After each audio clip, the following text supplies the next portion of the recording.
할렐루야. 추워진 날씨에 하나님의 따뜻한 사랑의 손길로 우리를 덮으시고 품어주시는 은혜가 있으시기를 기원합니다. 오늘부터는 요엘서를 묵상하겠습니다. 요엘 1장 1절에서 4절입니다. 부두엘의 아들 요엘에게 임한 여호와의 말씀이니라. 늙은 자들아 너희는 이것들을 들을지어다. 땅의 모든 주민들아 너희는 귀를 기울일지어다. 너희의 날에나 너희 조상들의 날에 이런 일이 있었느냐? 너희는 이 일을 너희 자녀에게 말하고 너희 자녀는 자기 자녀에게 말하고 그 자녀는 후세에 말할 것이니라.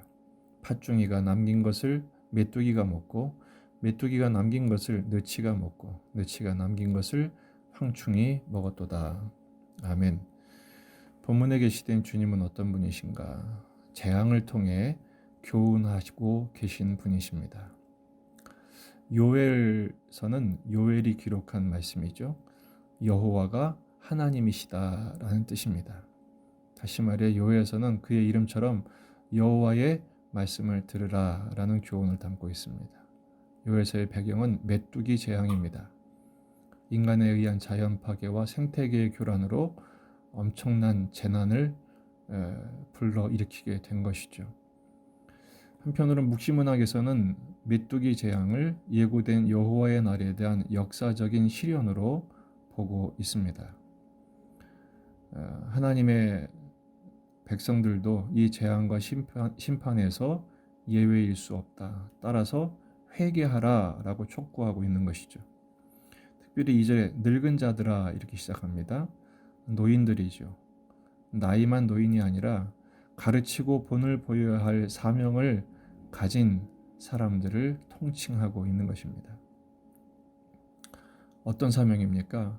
말하다라는 거지. 3절에서는 말하다는 말이 계속 나옵니다. 너희는 이를 너희 자녀에게 말하고 너희 자녀는 자기 자녀에게 말하고 그 자녀는 후세에 말할 것이니라. 말씀을 전해야 할 사명이죠. 여기서 말하다는 것은 낭송하다, 말씀을 자세히 말하다 이런 뜻입니다. 그러니까 대대로 하나님 말씀을 전하고 하나님의 뜻을 가르치는 사명이죠.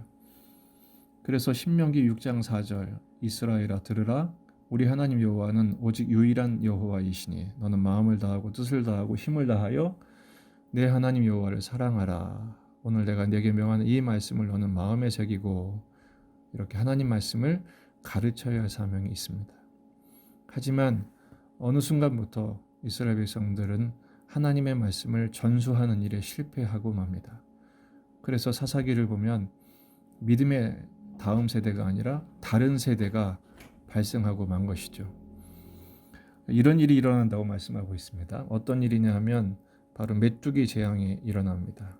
4절을 보면 팥중이가 남긴 것을 메뚜기가 먹고 메뚜기가 남긴 것을 느치가 먹고 느치가 남긴 것을 황충이 먹었다고 얘기합니다. 4종류의 메뚜기가 나오는데 이것은 성장 단계로 볼 수도 있고 크기나 또 상태로 볼 수도 있습니다. 성경에는 메뚜기에 대한 표현이 10개 정도 나옵니다. 그 중에서 오늘 본문에 4가지가 다 나온 것이죠. 성경에서 4라는 숫자는 포괄성과 총체성을 말합니다. 그러니까 온갖 메뚜기가 다 나온 것입니다. 하나님이 보내신 재앙이죠. 남는 게 없게 됩니다. 왕성한 식욕으로 전부 다 쓸어버린 것입니다. 실제로 이 말씀은 요즘도 사막 메뚜기가 바람을 타고 와서 그 지역의 모든 초목들을 쓸어가는 것으로 우리가 목격할 수 있습니다. 무차별로 초토화시키고 무한대로 번식하는 이것은 분명히 하나님이 보내신 재앙입니다. 바로 하나님을 잊은 세대에 대한 하나님의 경고죠. 디모데후서 3장 1절에서 5절 너는 이것을 알라 말세에 고통하는 때가 이르러 사람들이 자기를 사랑하며 돈을 사랑하며 자랑하며 교만하며 비방하며 부모를 거역하며 감사하지 아니하며 거룩하지 아니하며 무정하며 원통함을 풀지 아니하며 모함하며 절제하지 못하며 사나우며 선한 것을 좋아하지 아니하며 배신하며 조급하며 자만하며 쾌락을 사랑하기를 하나님 사랑하는 것보다 더하는 세대가 온다고 그랬는데 지금이 바로 그런 세대입니다. 그래서 온갖 재앙과 재난이 지금 한꺼번에 몰려오고 있는 것입니다. 오늘 말씀을 통한 2가지 기도 제목을 함께 나누기로 합니다. 첫째, 세상에 만연해지고 점점 강력해지는 재앙 앞에서 깨어 있게 하여 주옵소서. 주님은 제자들에게 말씀하시죠. 마가복음 14장 37절 38절 돌아오사 제자들이 자는 것을 보시고 베드로에게 말씀하시되 시몬아 자느냐 내가 한 시간도 깨어 있을 수 없더냐 시험에 들지 않게 깨어 있어 기도하라 이렇게 말씀하십니다. 정말 우리는 영적으로 깨어 있어야 합니다.